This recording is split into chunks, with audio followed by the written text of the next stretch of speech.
To call this meeting to order. It's a special meeting of the City Council of the City of Cottonwood, Arizona on November 30th, 2012 at 6 p.m. at the Cottonwood Council Chambers. City Clerk, Deputy Clerk, please take the roll. Councilmember Dowling. Here. Councilmember Alinsky. Here.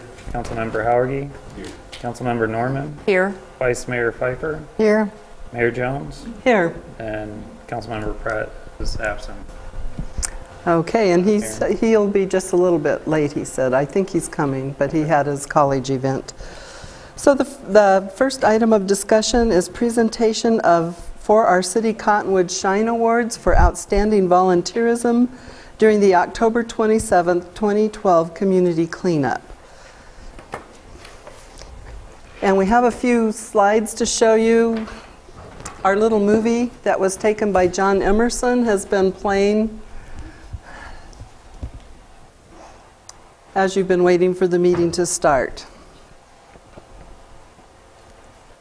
So what would Cottonwood and the Verde Village look like if hundreds of volunteers worked together, contributing thousands of hours collectively to serve our city? Think of how we could address problems, alleviate suffering, and transform our community. Together, we will work with city, community, businesses, nonprofits, and faith leaders in all areas of society, facilitating relationships and effecting positive change.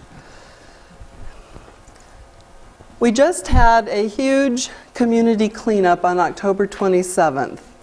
We actually, according to Sherry Twomley, who organized the event, we had more youth sign up for this event even than adults. So everybody that's a youth, give yourself a big hand.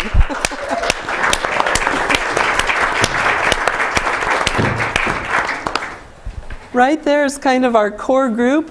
We met many times over the past several months, talking about and planning the event. For Our City Cottonwood is part of CARE Inc., which is a civic nonprofit organization serving the leaders of local government, faith, nonprofit, and business communities by providing a safe place for discussion, implementation, action, and service that brings solutions to the needs of the people in our community. The project, Looking Good Cottonwood, was chosen by Mayor Jones, who, along with the Cottonwood City Council, wants to encourage strong, vibrant neighborhoods and a clean, healthy city. City Manager Doug Bartosh reserved funds in his particular budget to help with the cleanup program. And he helped by providing staff members, lots of staff, dumpsters, a collection site, backhoe loaders, and other equipment. The city also provided garbage bags for volunteers who cleaned up city streets and rights-of-way. And they hauled tires. Even though we charged a little bit for the tires, we still had a tremendous amount. And another slide will show you how many tires were collected. Also appliances. And we had, let's see, what did we have? 15 bins, Doug? Did we start with 15? I'm trying to, okay. We had 15 and they were all filled by noon. And the cleanup lasted until 4. So we had, I guess they piled it all in a pile and it took them a whole week to get it loaded into other dumpsters. And the city manager reports that the cleanup was so successful that we went over budget.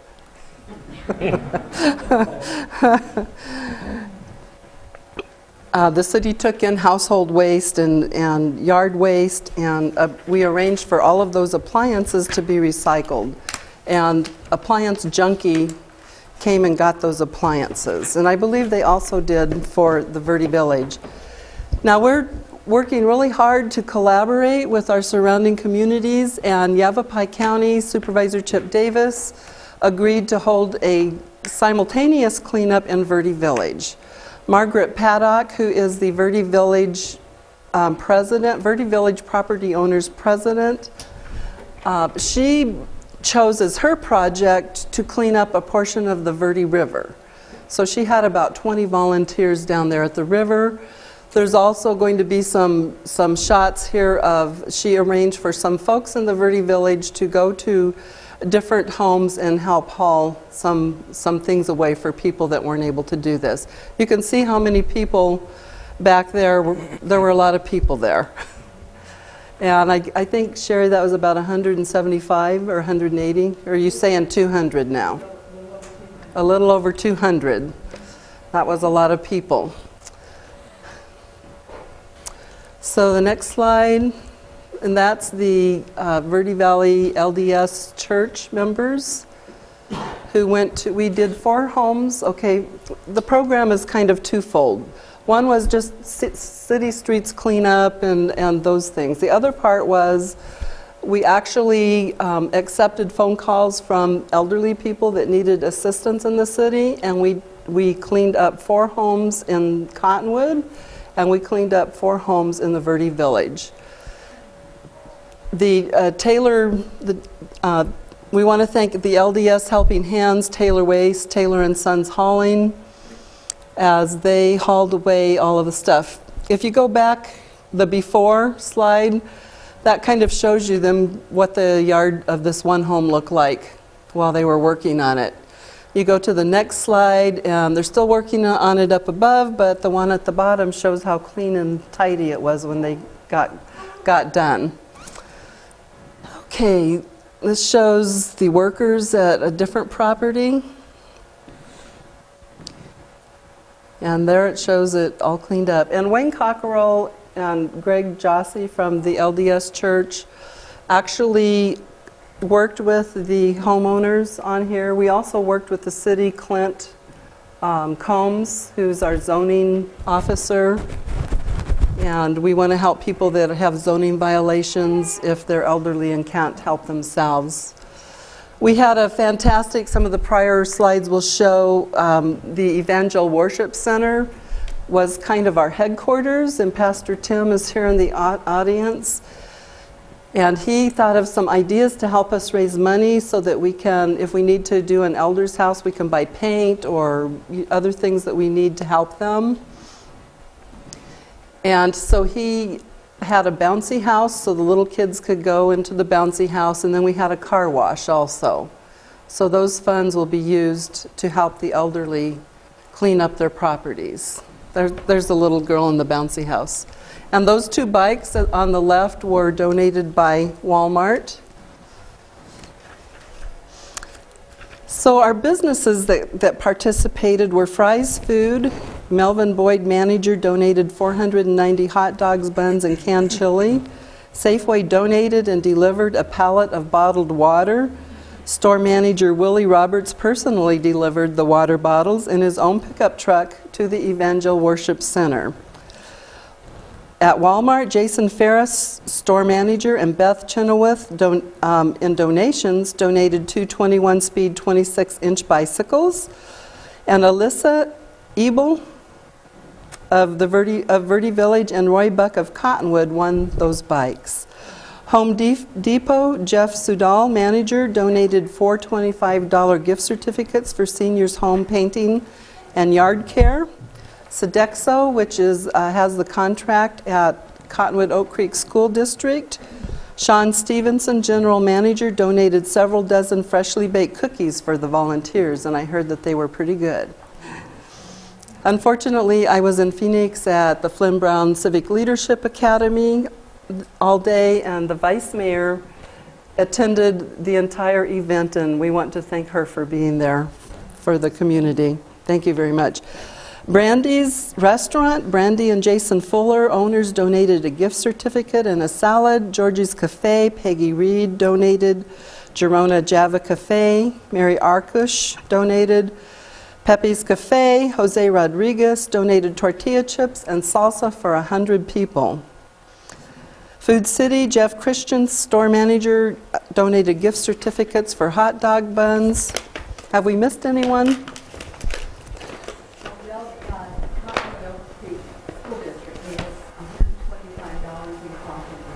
Okay, and I think I've got them down here under schools.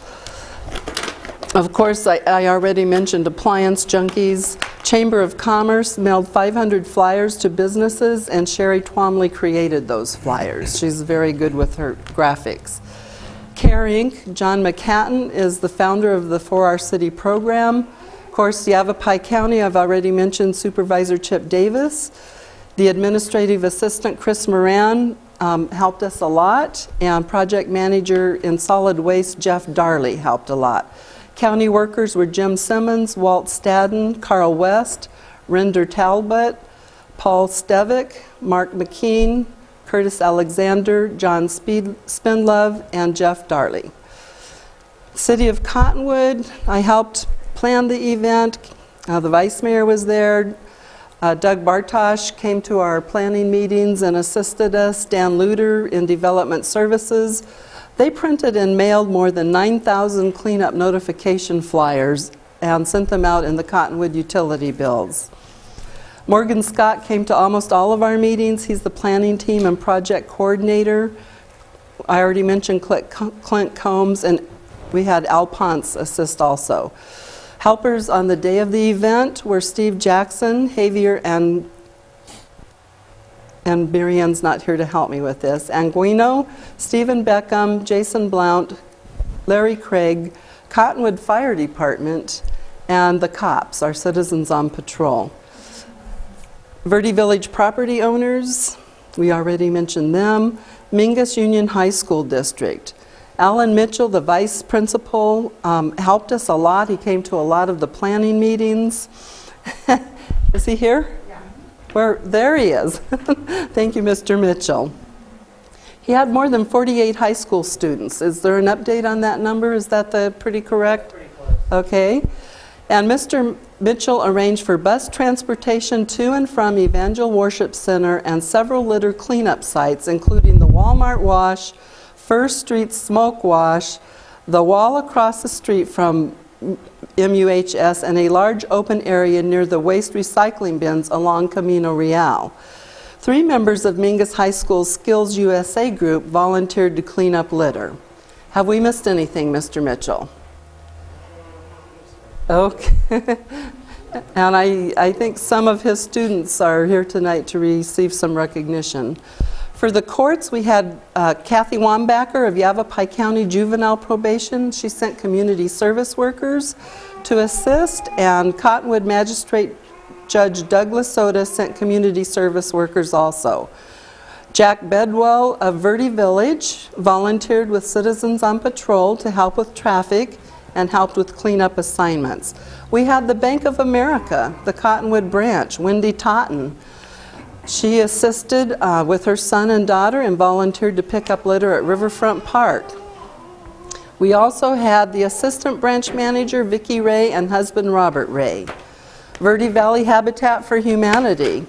Gail Durkin, executive director of Habitat for Humanity, managed maps and cleanup assignments. Leonard Filner, who is the landscape architect and volunteer coordinator of the construction committee for Verde Valley Habitat for Humanity, helped organize and clean up seniors' yards in Cottonwood and Verde Village. Tanya Sims, who works for Verde Valley Habitat, helped at the registration desk. Kathy Wiseman, Verde Valley Habitat for Humanity, managed yard tool checkout. Stewards of Public Lands lent tools for the cleanup, so we had to keep track of those and get them returned to the stewards. Taekwondo Unlimited.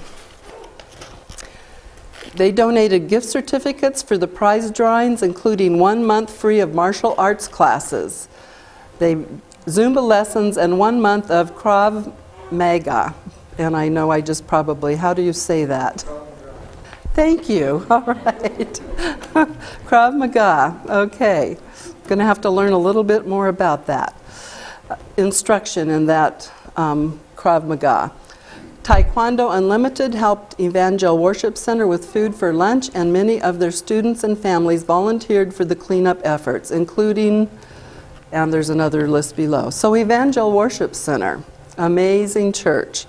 Pastor Timothy Hall and Deborah Hall and parishioners donated the use of the Worship Center's church facility, the car wash, and bouncy room fundraisers. Evangel Worship Center volunteers prepared, and what did we have, Pastor? About 20, 40 people show up? About 40? I'd say that right in here. Okay, around 40 people, volunteers, prepared, served food in the kitchen and helped with kitchen and dining room setup and cleanup, the car wash and bouncy room fundraisers. And Pastor Hall conducted the prize drawings. Brian and Chimen Aldridge, owners of Taekwondo Unlimited, did both kitchen and litter cleanup. Stella Labarda and Caleb Labarda, they helped with cleaning and setup. Verlene or Vi Baskerville of the Evangel Kitchen Operations Manager, she was there. Jana Bennett, food server, and provided donuts. Alba and Becky Bryan, food servers, served lunch. Kitty Bush served food. Sam D. Giovanni provided cleanup and setup and assisted wherever he was needed. Norma Hayden prepared and served food. A.D. Corky and Elaine Hill served food. Carmen Johnson prepared and served food. Linda, Jamie, David, and Emily Seibert cleaned and served food. Brian and Marlene Supala and grandchildren, Trevor and Kylie, helped with litter and dining room cleanup and childcare. We actually, through Pastor Tim, offered childcare for people wanting to volunteer. Jim and Lori Talley helped serve food, clean the dining room, did setup and takedown. Pat and Karen Tavasi were food servers. Glenn and Lisa and daughter Chevy Yazi did litter cleanup. Ray and Claudia Leet helped with the bouncy room. Ruth Lowery helped with everything needed. Matthew Smith helped with everything needed. Now I'm sure that when you start mentioning details of people, you're going to miss someone. So if you were there and helped, we still appreciate everything you did, even if we have missed your name. You were very important. The Cottonwood Lions Club, Juliet Efros of Verde Village, president of the club, volunteered to pick up litter. And Paul Green, is Paul here with us tonight? Paul's here tonight, okay. He's the first vice president. He volunteered to pick up litter. And I saw a picture of him. I don't know if it's in this, on these slides, but he was there out cleaning up. The Verde Valley Presbyterian Church, we had Karen Colby of the church. She's the church's clerk of the session, and she helped with volunteer registration. Jean Naitupski managed volunteer registration. Mary Ann Eggert volunteered to do litter cleanup along Hombre Drive between Camino Real and Moore.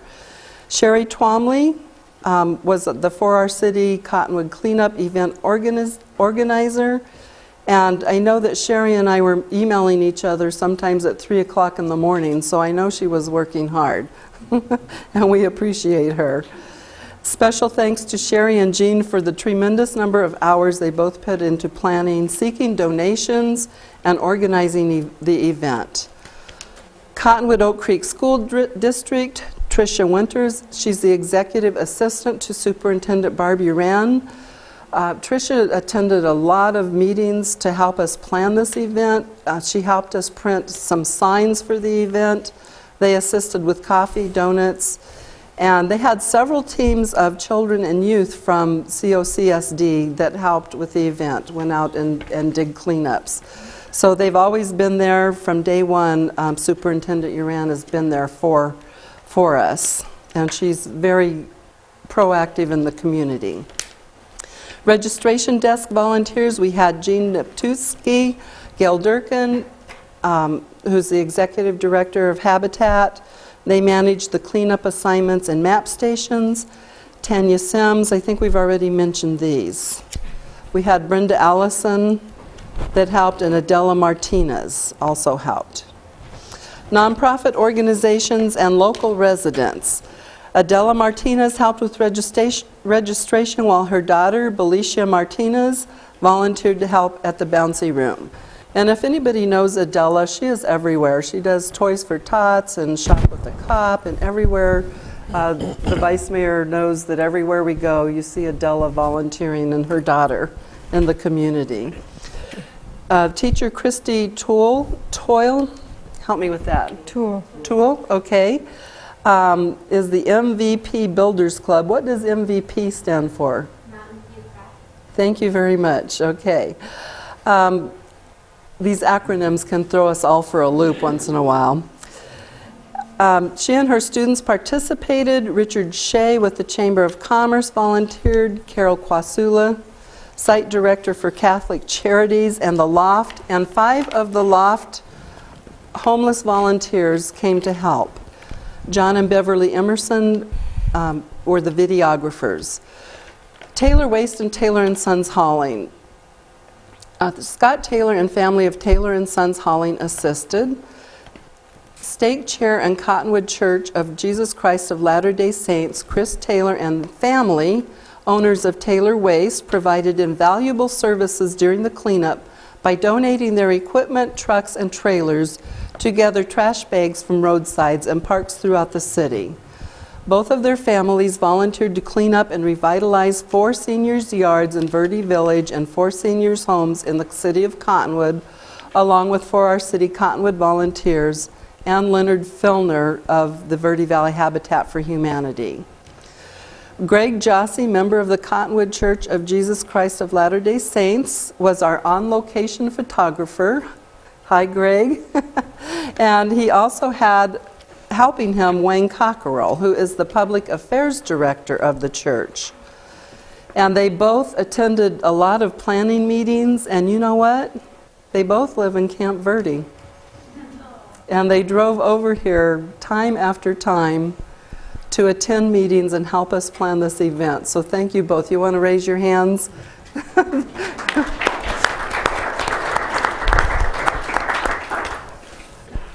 And we really appreciate you. Okay, let's see. Where are we? LDS church member Sam Chamberlain graciously offered to assist with registration and help direct the volunteers. Sam Christensen, okay. We stand corrected. And he's from Sedona, so is he here tonight? Okay. And yes, we need a bigger city hall. I'm sorry you all are having to stand so long. Prize drawing winners, Walmart bicycles. We mentioned Elissa Ebel and Roy Buck. Did I say Ebel right, or is it Ebel? Ebel, okay. Other prize drawing winners include Rachel DeLong, who won a Georgie's Cafe restaurant gift certificate, Clinton Dobrinsky, who won a restaurant gift certificate, and Juliet Efros, who won the Zumba classes. Marianne Egert won Brandy's restaurant meal certificates. Abedine Lewis won Taekwondo Unlimited lessons, and there were 4 winners of R&R Pizza Express gift certificates. And this report is a combination of information received by Sherry Twomley, Morgan Scott, Chris Moran, Jeff Darley, Diane Jones, and Margaret Paddock. So our next part of this, so I just want to say, imagine that we had a cleanup and all of these individuals, nonprofits, churches, and businesses all got together, and just think of what we can do as a community in making our community a better place to live, and revitalizing our neighborhoods and cleaning them up, making them safer for children as they walk or bike to school. So it was a great thing, and I just want to thank everybody that donated their time and talents to this. So thank you all. Give yourselves a hand.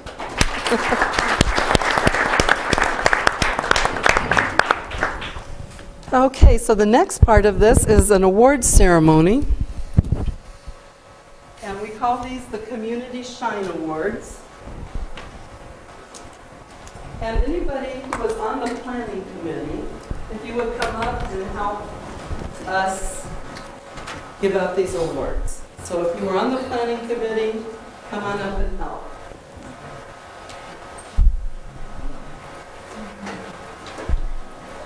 And I think we can turn the lights on now. Thank you, Mr. Mitchell. The official light man tonight. That's right. So, everybody up here on the planning committee? We have 6 youth awards and we have a couple of adult awards. So our first adult award for outstanding volunteerism is going to Chimman Aldridge. And am I saying that right? Shemin. Shemin.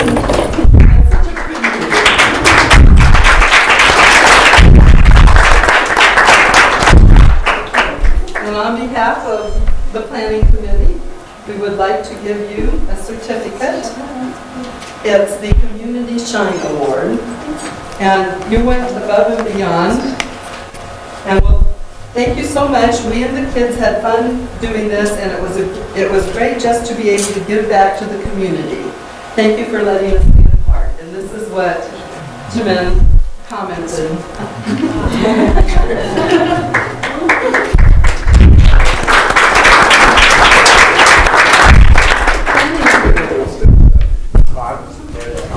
She's this. But your staff was.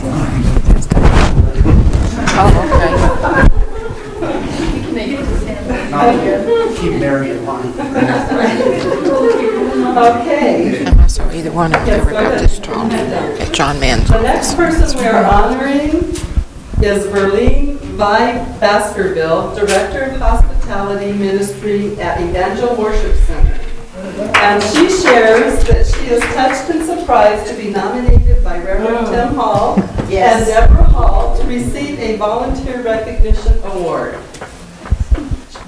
Vi is a retired UPS manager who inspires everyone around her with her good nature and laughter and selfless service. And Pastor Hall, if you'd like to do the honors.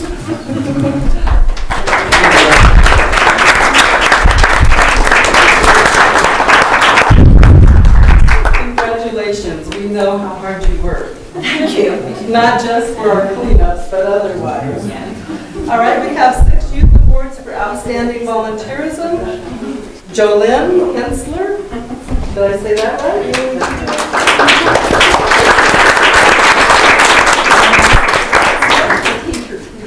Oh, and her teacher, Christy Toole. Where is she here? Okay, this is from Mountain View Preparatory School Builders Club. And let's see, who is this quote by? Is this by you? Okay. Okay, so her teacher, this is her teacher's quote. Okay. Why is this volunteer getting a volunteer recognition award?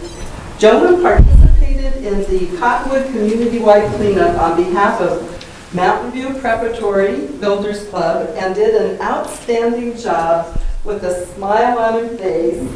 She was so proud to be part of the process. Jolynn enjoys playing soccer, volleyball, and piano, and she likes to write short stories. Thank you very much.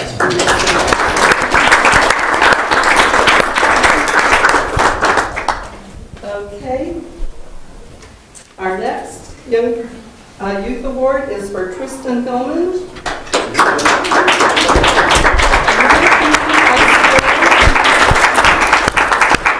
Planning Committee, Mr. Mitchell. How many meetings did you attend? A lot. I don't know. Quite a few. Not the worst fit. So if you would like to give Tristan this plaque, please. So Tristan was very enthusiastic and dedicated to the cleanup project. He also spends time working with people with autism. Tristan has been committed to community service since a young age. He has worked through his church feeding the homeless, working on youth projects and mission trips, and with children. His specialty is spending time with autistic kids, even helping his mom take some of these students on an out-of-state field trip and sharing a room with them to help support them and their success on the trip. Tristan is very involved with cleanup projects and working on Holocaust and anti-bullying education through the Genocide Prevention Squad, which he often helps with at Cottonwood Middle School. Tristan's favorite subject is science and art. He is 15 years old and lives in Cottonwood.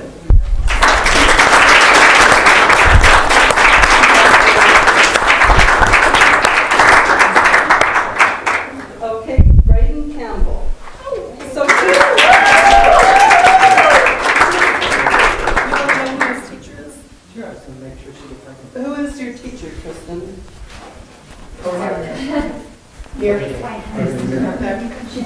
Oh, would you please come up, and Tristan, will you please come back? I'm not getting all of the people.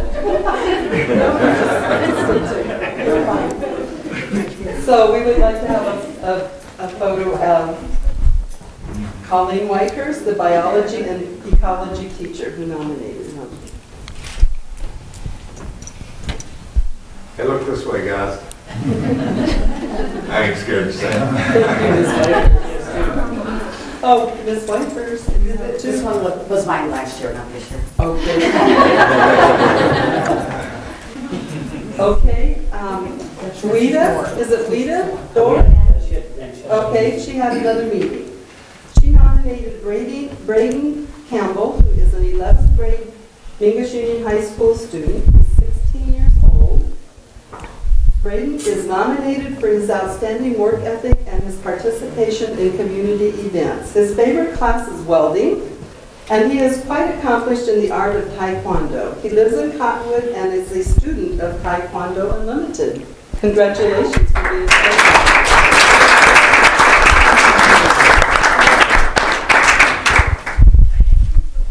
Gisela Bustamante.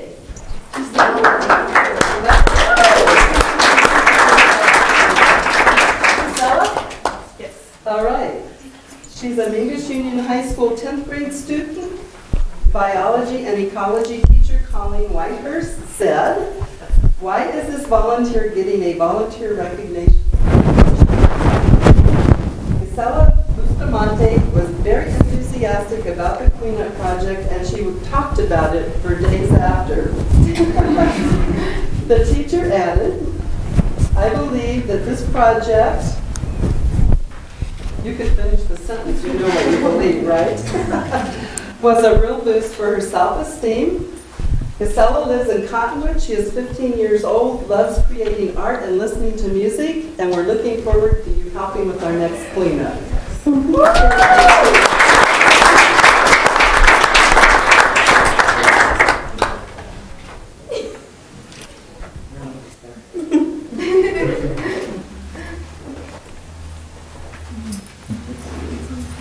Okay, Gerardo Angulo.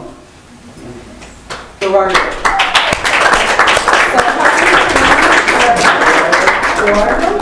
Okay.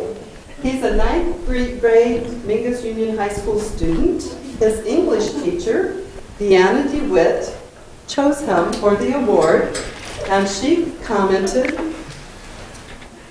"Gerardo was a true leader in our group. He made a commitment to pick up the most trash and did just that. His challenge for himself also inspired others through friendly competition." Hey, a little friendly competition always makes everyone work harder, right? Who knows? Gerardo took pride in his cleanup efforts and really embraced the purpose of the project to make our community a better place for everyone. He lives in Cornville but attends school at Mingus and therefore considers himself a part of the Cottonwood community as well. And we consider you ours also. His favorite subject is algebra. Congratulations.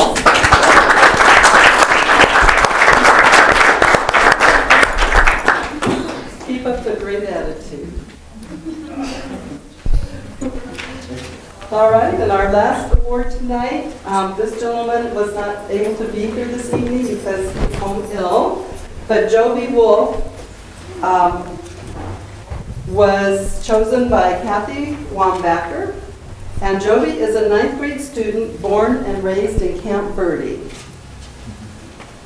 And he is getting this award because he stood out from the crowd, and he made an all-out effort to clean up our environment. Joby is the youngest of 5 boys who loves football, wrestling, and baseball. Let's give all of the winners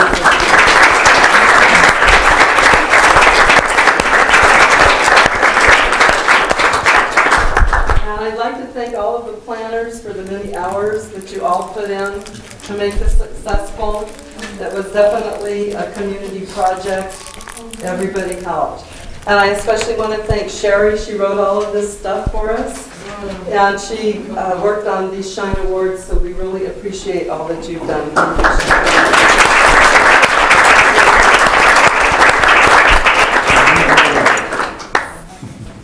So that concludes our program.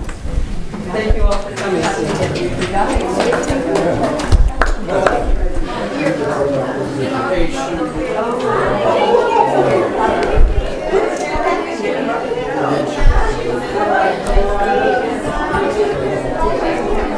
Thank you so much.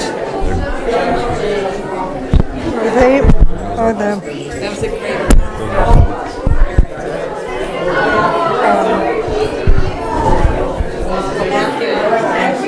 That's why Vi was sitting over there to hide from the camera.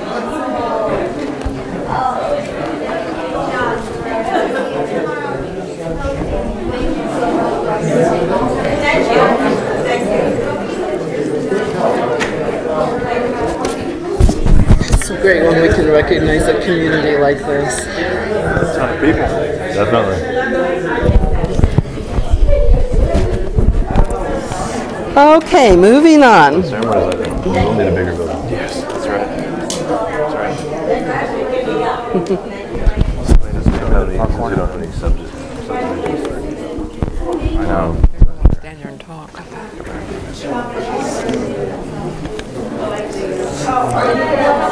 You know, she's up in Jerome. She's one of the veterinarians up there. Oh, okay.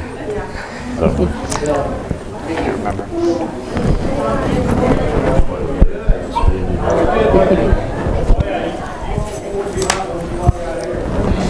Okay, our next item is approval of the minutes of the work session of October 9th, 2012. Any comments on the minutes? If not, I'd entertain a motion. Mr. Hudagi? Second. Mr. Hudagi made the motion. The Vice Mayor seconded it. All in favor? Aye. Aye. Any opposed? Motion carries. Item number 5, items for council discussion, consideration, and possible legal action. Item number 1 is application to add sampling privileges to the current liquor store liquor license for the Suzy Q located at 962 North Main Street. Linda S. Harrison is the owner agent. Item number 2 is application for extension of premises patio liquor license permit for the Old Town Red Rooster Cafe located at 901 North Main Street. Shane D. Smith is the licensee. And item number 3 is possible termination of the memo of understanding with the Cottonwood Community Gardens LLC. And these are separate items. They're not, I guess they're not on a consent. So, item number 1. Are you presenting that? Sure. Okay, Deputy Clerk, is that your department?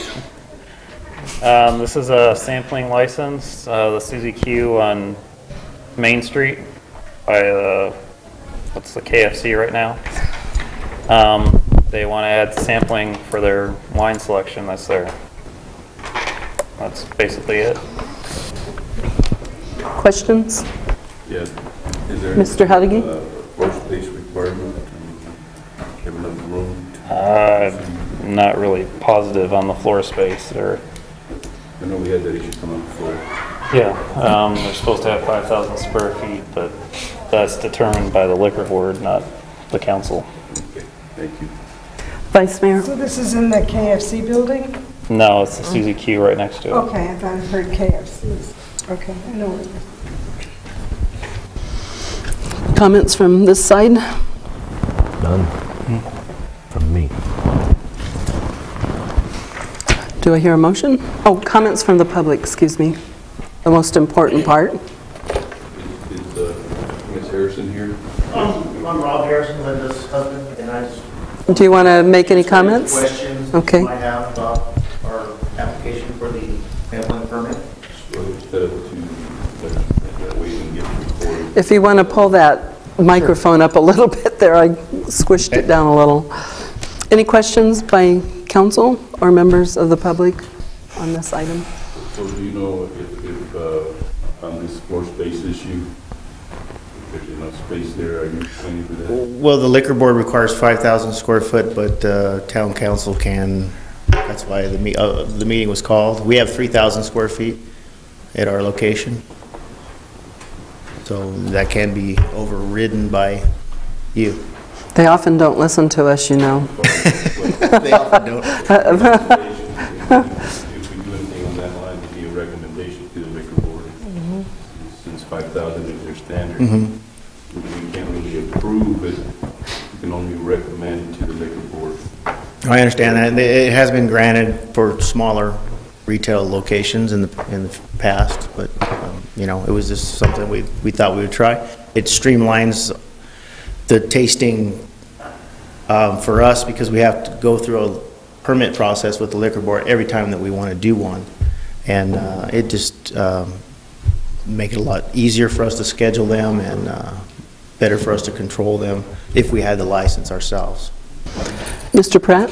So this wouldn't be on a daily basis? This would be special events? This would be just special occasions, maybe once a month type of thing, if we have a new product or a new winery or something, distillery in the area or any kind of alcoholic beverage. Seems to be the going thing to have this tasting in the businesses around the state.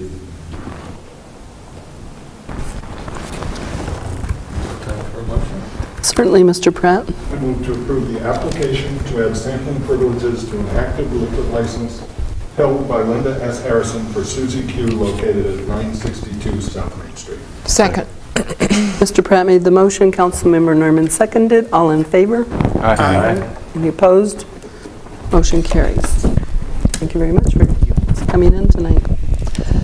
And the second item, which I already proposed. There was that issue on the square footage, which is less than the state requires. So I was thinking, should that motion have that recommendation for approval also in that motion?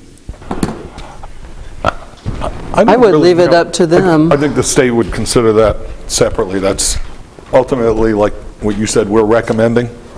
And we're recommending with the knowledge that it's only 3,000 square feet. Okay. The state will look at that, and as Mr. Harrison said, they have at times waived it, so. If that makes it clear, because that's one of the things that the gentleman brought up, that Right. the council could recommend overriding that 5,000-foot stipulation. So I think it should be in the motion. I'm sure I want to get in the business of overriding. Right. I think just the fact that we recommended it, knowing it's 3,000 square feet, suggests that, yes, we Because you could start a recommend precedent. overriding it. I think that's implicit in the motion, because But we were aware of that. I understand your point. I see what you're saying. It's implicit in the motion. Yeah, it's implied. I understand that. Yeah, because we do know it's under No one could 3,000 use square that word feet. but an English teacher. What's that? Madam Mayor, what the statute appears to say is that if they have a beer and wine store license, and I don't know which kind of license they have, they need to have the 5,000 square feet. If they have a liquor license, that requirement doesn't appear to apply as I read the statute. So I think. Okay, so that would cover it. So it's a 9. I read the statute as not applying the square footage requirement, unless the department told you otherwise. That's the way I read it. I might maybe I misread it. I did see that requirement, but I didn't see the stipulation for the license type. It's on the upper right-hand corner of your application. And then by your initials on item number 1 on the application, you acknowledge that the premises has to contain at least 5,000 square feet to be eligible for sampling privileges for beer and wine store for a Series 10 applicant. And you're a Series 9. Series 9. So that may be why they'll process it, but that's up to the department. So that doesn't apply then, yeah. That's how I read it. Okay, that's clear. Okay. Yeah, it's good for you. Thanks. Thank you. Did we do the all in favor thing on this one? Okay. Yes, Okay. yes, we did. I was like, where are we? It was All right. yes. So all your questions are answered to your satisfaction? Well, to the satisfaction of the statute, yes. Okay. My satisfaction isn't in question. Gotcha. Okay, possible termination of the memo of understanding with the Cottonwood Community Gardens LLC. You missed Oh, one. did I miss one? Oh, okay. Application for extension of premises patio liquor license permit for the Old Town Red Rooster Cafe located at 901 North Main Street, Shane D. Smith licensing.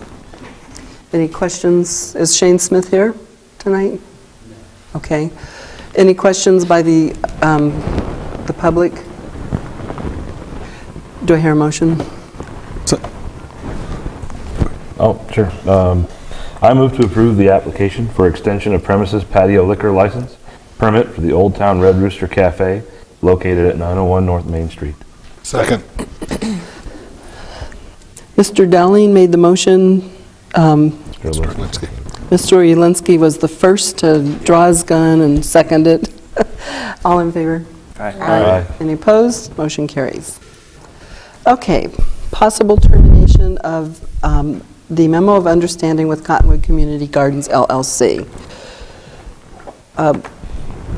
The council approved the use of about 1 acre of land at Riverfront Park for a community garden back in November of 2008.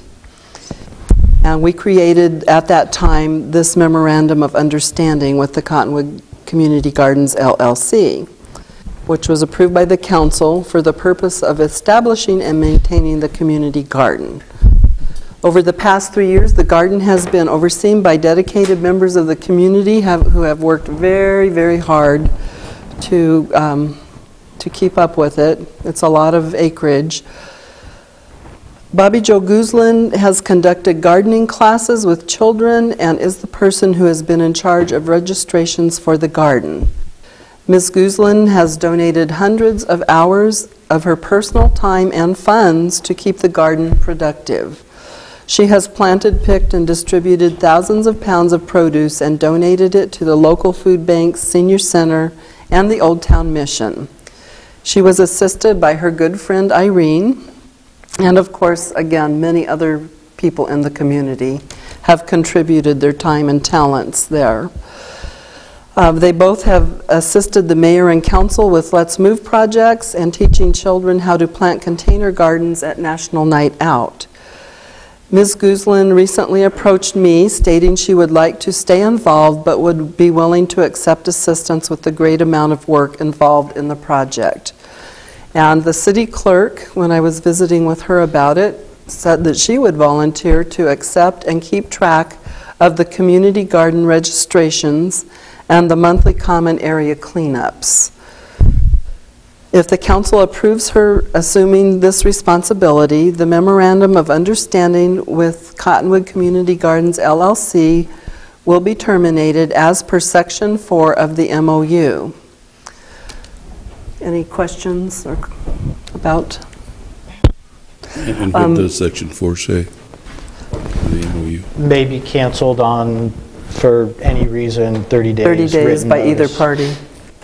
And I did talk to Bobby just today again, and she has a degree in criminal justice, and she would like to stay on to kind of manage and assist the community service workers who go down and help in the garden, and she would be willing to do that if we would like her to stay on that project. And that in itself takes a lot of hours and time, like a whole day of your time sometimes. So, yes, Mr. Ulinsky? There'd be no change in the day-to-day operations of the garden, right? People still be able to... Absolutely. They'll just be able to come in to the city clerk's office and register, pay their $20, and she'll also be handing out information to them that explains that everybody's got to help in the common areas, and everybody will be expected to donate a little bit of time to the common areas. Mm-hmm. So at some point, are we just making room for a new memorandum of understanding by getting rid of the old one? No, we're not going to have a memorandum of understanding. The city's going to kind of manage it. From what I understand, is that how you understand it? Yes, the ma'am. attorney? I think we're bringing it in-house. Okay. Okay.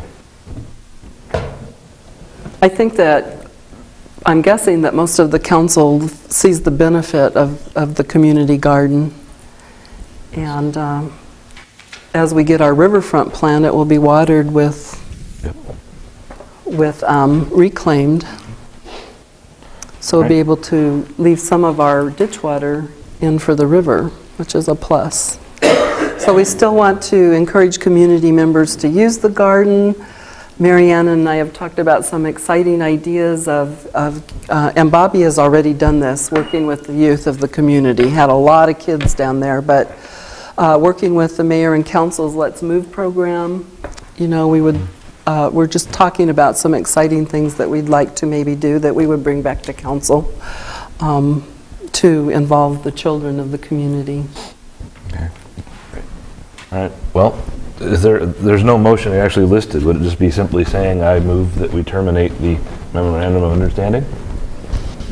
I think so. Then I move that we terminate the memorandum of understanding. So related to the community garden. Okay. Okay. Second. Okay, so is there anyone from the public that would like to comment on this item? Perhaps I was hasty. Do we need to include the city clerk's involvement in that motion? Do we need to include the city clerk's involvement? You can. I think the city clerk understands what her involvement will be if we terminate the MOU. All right, that's good. Okay, so Jesse Daly made the motion, Timmy Linsky seconded it. All in favor? Aye. Aye. Any opposed? Motion carries. I move to adjourn.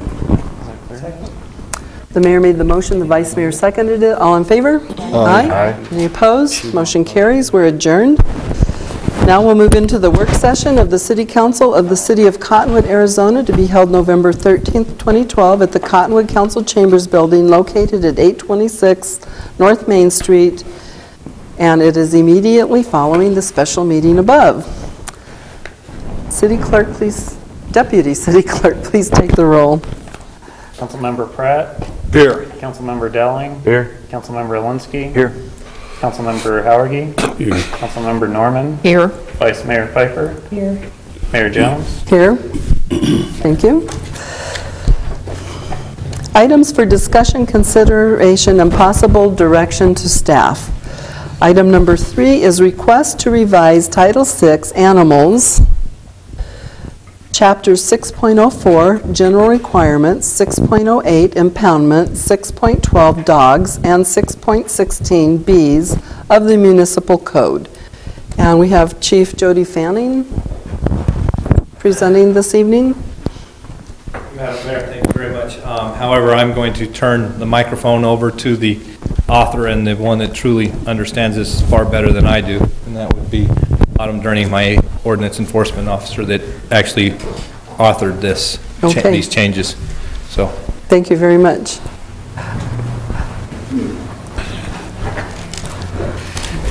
Good evening, Council. Good evening. I am bringing back again the Title VI with changes that we did talk about in the last month's meeting. I'm not sure, how would you like to proceed, as a rereading or just going over the changes? I think going over the changes ought to work. Is that okay with you all? You all remember the discussion at the last work session? So if you want to talk about the changes that we requested you consider.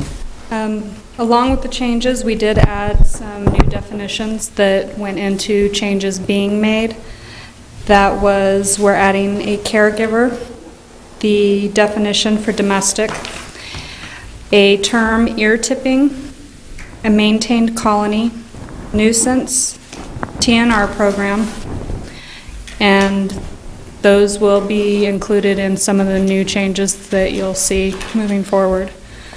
Under Chapter 6.04, the general requirements, we did add a section for trapping, allowing homeowners to trap animals on their property.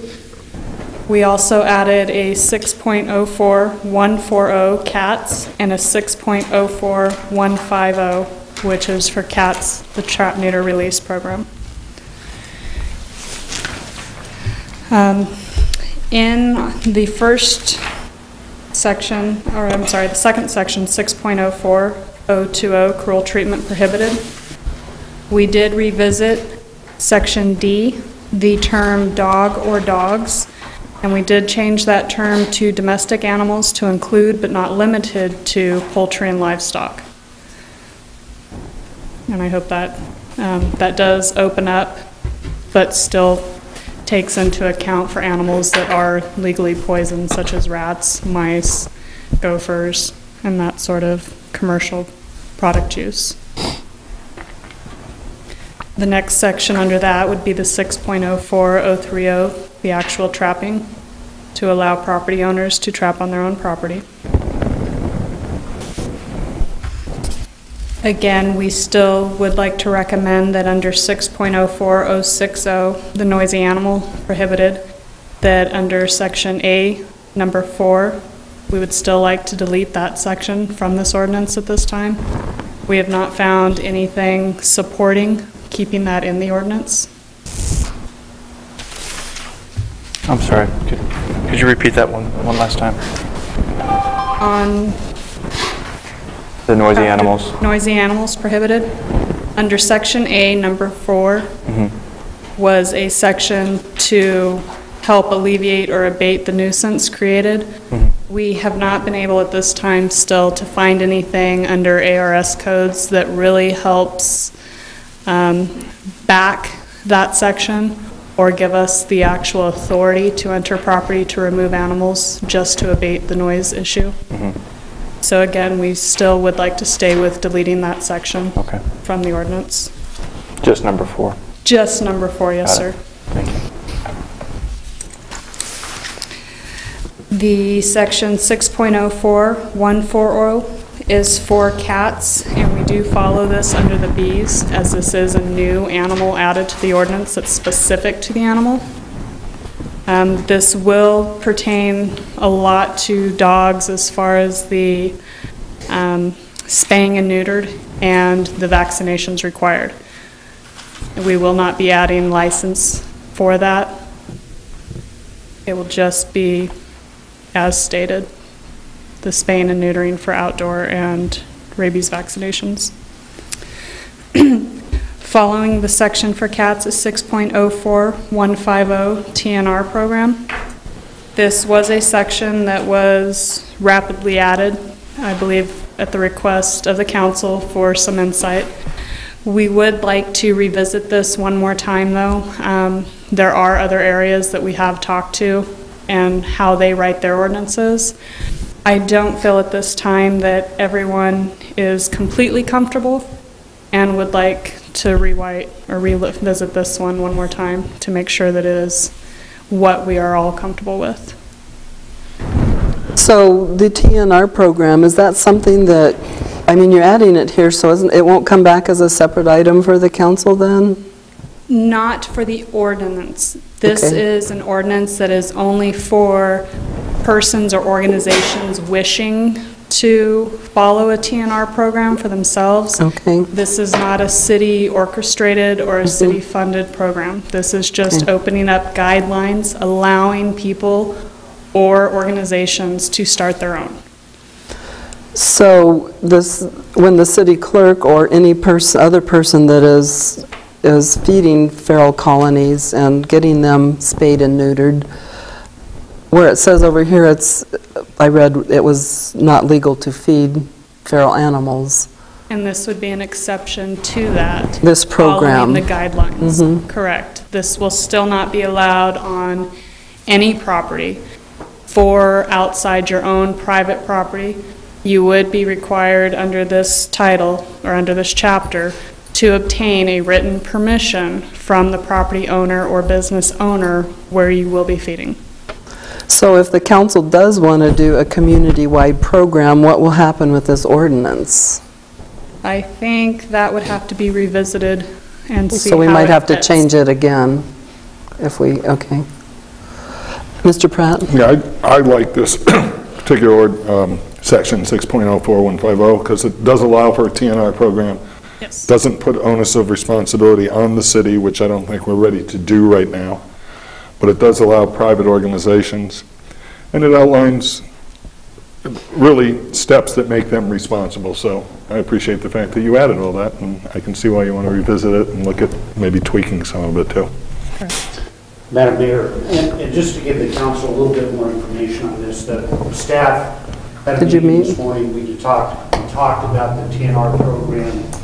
We also had Gary from the Humane Society there, and the concept so far, and there's still some work that needs to be done on it, is this would be a program that would, in essence, managed out of the Humane Society. And again, the idea would be to make sure that it's a controlled program, that not just anybody is out there doing these kind of programs without the knowledge of the city, so that if the animal control officers run across a cage or a caged animal, they have some idea that it's part of the program.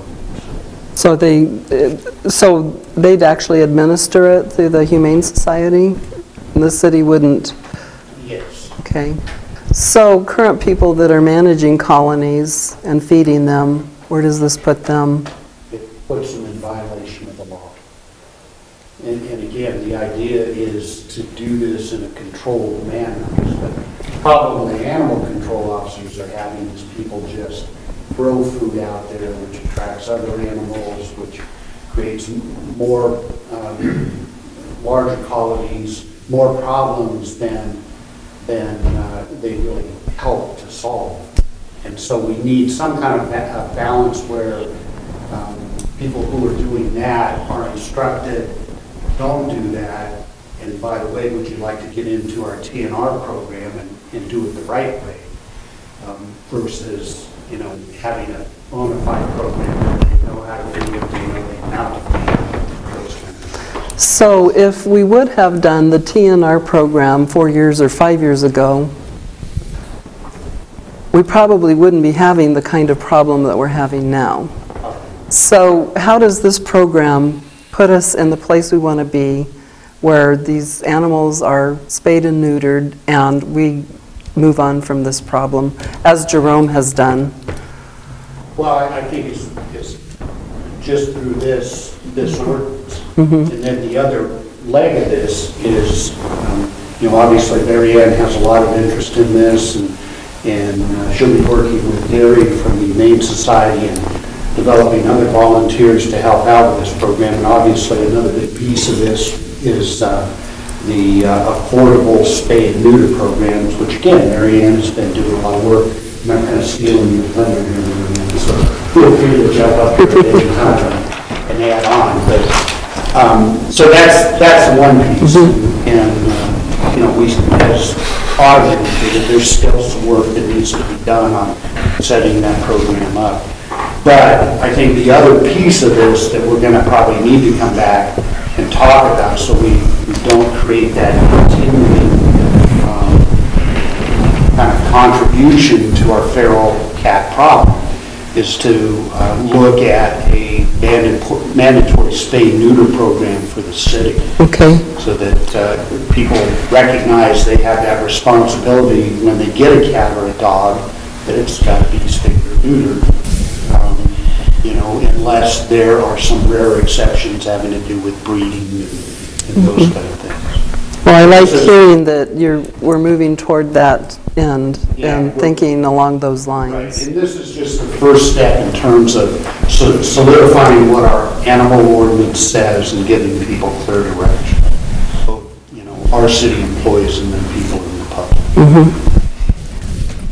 Vice Mayor. So this means that our city clerk will not be cuffed and stuffed and taken to jail tomorrow, right? Well, it's my understanding, even as the ordinance written, we would not. At least not for feeding feral cats.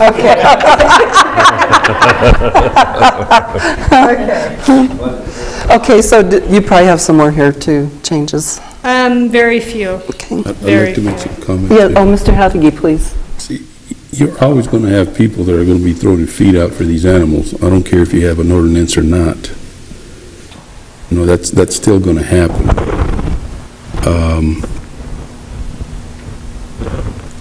That's one thing there. Most people who are concerned about these animals are conscientious enough to, as we talked before, put out the food and pick it up after, because they understand that there's other animals that will come for the food. I myself had a skunk trying to get in my house to get to the cat food, so and that was in the House. I think what we're trying to do is to be as humane as possible to these animals. I'm not denying that this may need some work here, but without starting somewhere, we're not going to get anywhere.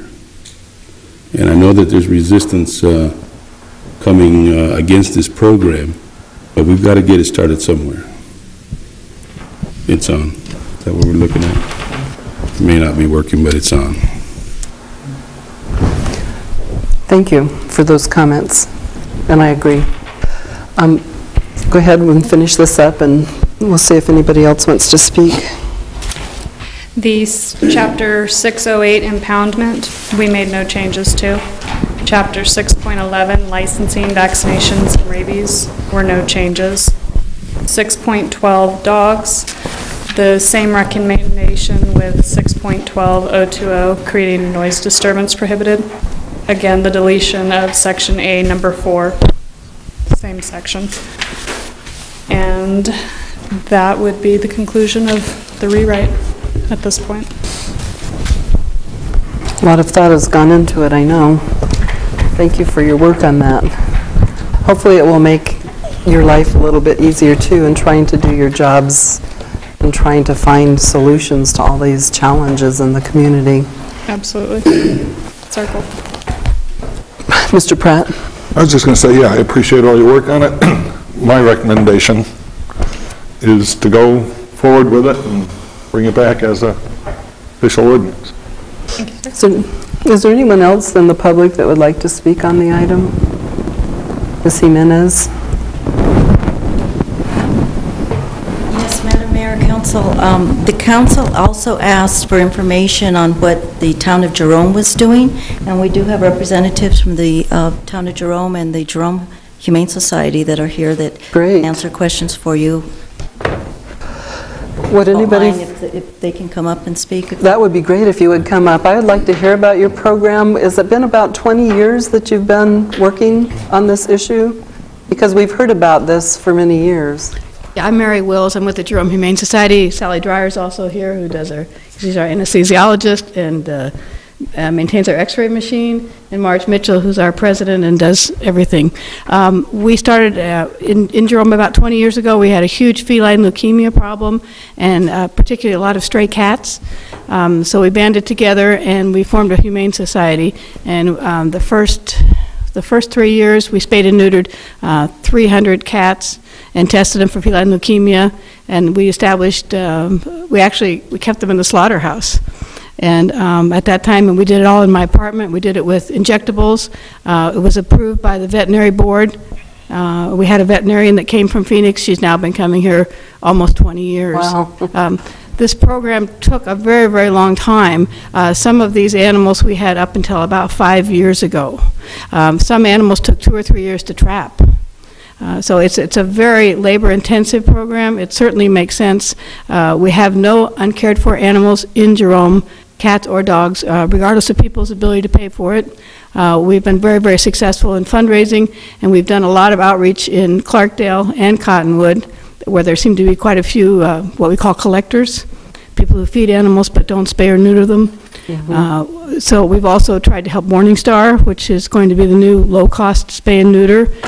So we've worked with other communities now because we've been so successful. We have a very strong fundraising base in Jerome. We have a flea market this weekend, which is one of our 2-3 fundraisers we have every year. It's very, very successful. Nothing has a price on it. People pay according to their own conscience. So what people would argue about 25 cents, they'll give you $5. So we have this absolutely huge flea market at Spook Hall, which is one of our fundraisers. We just finished another fundraiser, which is our annual brunch. Anyway, if you have any questions, we've been very, very successful. We have a great veterinarian, Dr. Kenaway, who's come for the last 19 years to help us. So now people have been coming to us, trying to get some insight. Right. Obviously, we have a more controlled environment than you do when you're in a place like Cottonwood. But we do an awful lot of work in Camp Verde, Cottonwood, and Clarkdale, and there's a tremendous amount to do here. Well, thank you very much. Also, a lot of people now have left their homes and left their animals. So that even the economy adds to the problem. So We're more than happy to help Mary Ann and other groups. Thank you very much for that offer. Mary, Yes, Mr. Ulinsky? I do have one question about this Morning Star. Is that a It's not connected to us at all. It's a new, they've been operating for a long time, but they didn't have a facility. So they used to give us coupons for low-cost spay and neuter. They now have their own facility, which is not a holding facility, but it's going to be almost exclusively spay and neuter. And I think they've been working with Gary as well.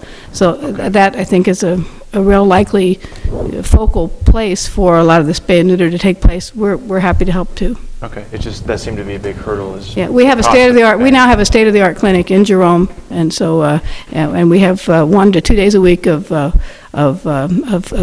and surgeries and whatever. Well, We do a lot of appreciate rescue your too. help We do a lot of rescue work. with our community. Marianne, are you able to talk about Morning Star a little bit? Yes. And what's coming? Yes, following the last work session on October 9th, when we discussed this and I brought up some concerns, I met with Fran Friedman from Morningstar, and I visited the clinic there, and they're going to be ready to start December 3rd with their first spay-neuter clinic, and they're going to offer neutering for $35 and spaying for $55. She said she would be willing to work with me and the city in maybe providing a lower cost for feral colonies. Fran is also willing to help and write grants for the city for feral cat spaying and neutering. So she was very supportive of this. Also, I spoke with the animal control officers of Camp Verde, and they are starting a TNR program in Camp Verde. They just received a feral cat spay-neuter grant that they'll be putting into effect shortly. There in Camp Verde, the animal control officers are the ones that loan out the traps. They have a $50 deposit for people who want to trap the feral colonies and get them spayed and neutered. So I was hoping that we could, and maybe with some help from the city and the council, purchase some traps that, as I've offered before, to spearhead this program. And Gary from the shelter has been very gracious to assist with this. And so I hope to work with the community and get volunteers and get some traps so that people can use them and loan them out so that they can trap the colonies and get them spayed and neutered. You had some information from the town of Jerome. I also met with them, and they're also supportive of the program and willing to help us out and take, we can take some animals there too. And Gary is here, and I don't know if you have any questions for Gary from the animal adopters. Would Kyla or Gary, either one of you, like to speak? Madam Mayor, council members, I'm here in support of Marianne to help her with this program. We obviously would want to be involved with helping out the problem with feral animals. It's more than a TNR program, as Mary from Jerome said. It's a long-term process. It's actually TNR-M, which is trap, neuter, release, and monitor. It takes several years to see progress, but you must start somewhere, and this would be a great place to start. Marianne's doing a lot of work, and with the help of Jerome and their wisdom in having done it before, we feel that we could make this work and see some progress in the feral cat population in the city, which we see at the shelter as a major problem. Mm-hmm. So it kind of sounds like this ordinance is a win-win. Is that the first step of, and then the TNR, I mean, as Amber said, we want to be, Autumn, sorry. I do know your name. As Autumn said, so if you bring it back, is it going to be changed again then, because you wanted to go over it some more, or? Yeah, I would like to. Another work session, or? If you could come up to the mic, please. So, thank you, Gary, very much. We appreciate you. Yes, I would like to revisit it only to make sure that what is in the proposal now is going to benefit everyone involved. Okay. So you'd just like to do a little bit more work, clean it up a little bit more, and bring it to another work session or to an actual meeting?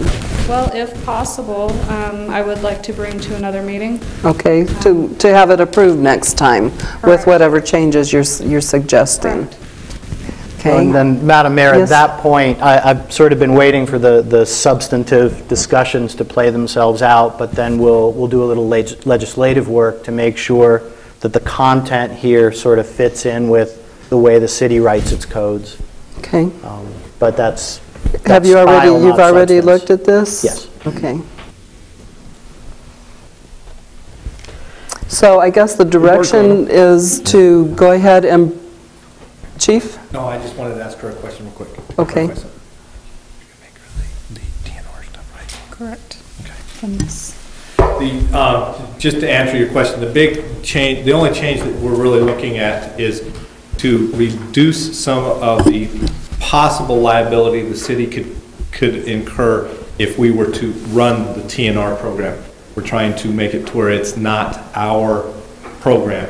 It's not the city's program, because if we take the program on, we assume the liabilities.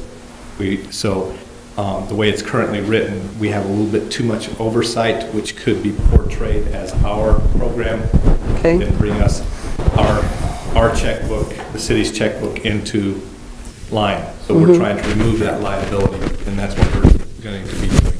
And I think that, oh, excuse me.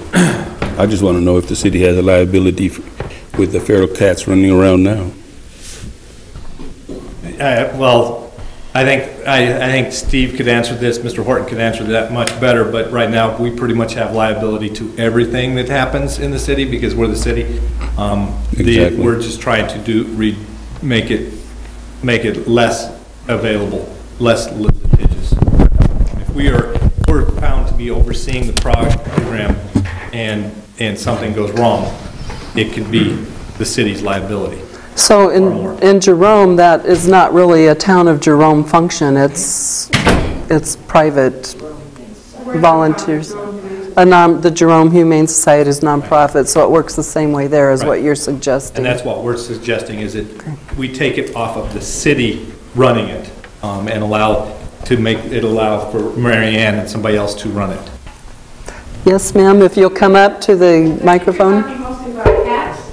It's my understanding that animal control doesn't do anything about cats. Animal control is primarily involved with, with dogs. Okay, so that's one thing, and I think it's great that you get a program, and we'd love to help, but you need some kind of funding. I mean, it's one thing not to have a responsibility, but you're going to need some funding for this program. You're going to need some support from lots of people. So aside from just not wanting to have any liability, I think we need to look at how to make this happen, and it will cost some money. Right, and we're a lot bigger city than Jerome is too, so more cats and more people, right? Currently, animal control, my understanding is does not do anything with cats. Is that not true? That is based on, we don't do anything in the ordinance. We do handle cats, but it's a situation based. Because we do tend to sick animals, we do tend to feral animals that are causing problems. But we don't handle every cat. So I think that there might be opportunities to do some grant writing for this on behalf of the Verde Valley Humane Society, and so, and the council could determine that they would want to donate some funding for the program. Just to clarify, on the liability issue, the real concern was, and it was actually Gary who brought this up, is we have a lot of volunteers that make this program work. And if a volunteer gets scratched or hit, wants to be responsible for it. And so that was the idea of separating this out as the kind of a non-profit piece. And then as we bring the TNR program back to you, and Mary Ann and I have had a lot of discussions about potential funding, we'll come back with some recommendations. Okay. Yes. Ms. Allen, President of the Humane Society. I have two grants. One's being considered in January, and one I don't have the consideration date. One is spaying and neuter for cats, owned cats, and the other one is trap, neuter, and release animals. Okay. So we won't know that until January. Well, good luck. We hope you get those grants. Thanks, Chief. All right, any other comments? So I think the direction that we're being asked to give is to bring it back to another work session and clean it up a little bit more. And, you know, you can't talk about it. I mean, you want it to be really good when you get to the point where you're trying to work with the community and enforce it. So you want it to be really clean. So is that enough direction? Did you say work session? Yes. Oh, no, I'm A regular sorry. A regular meeting, Autumn said. A regular meeting, have it all cleaned up and ready to go. And the public will have an opportunity to comment again. Is this a two readings? Yes. Okay, so the public will have time to come and comment 2 more times. You know, and again, just to remind the council, any of the enforcement programs we do, the first piece of that is education. Educating people. And again, the idea with people who feed the cats is getting them educated on how to do that the right way. And there are potential volunteers with TNR program. I mean, to take that passion for animals and turn it into volunteer opportunity. Fantastic. Well, thank you to the Verde Valley Humane Society, the Adopt for Life Center for Animals. Did I get that right finally? All right. So I would make a motion to adjourn. The mayor made the motion. I think Councilmember Howdy seconded it. All in favor? Aye. Any opposed? Motion carries.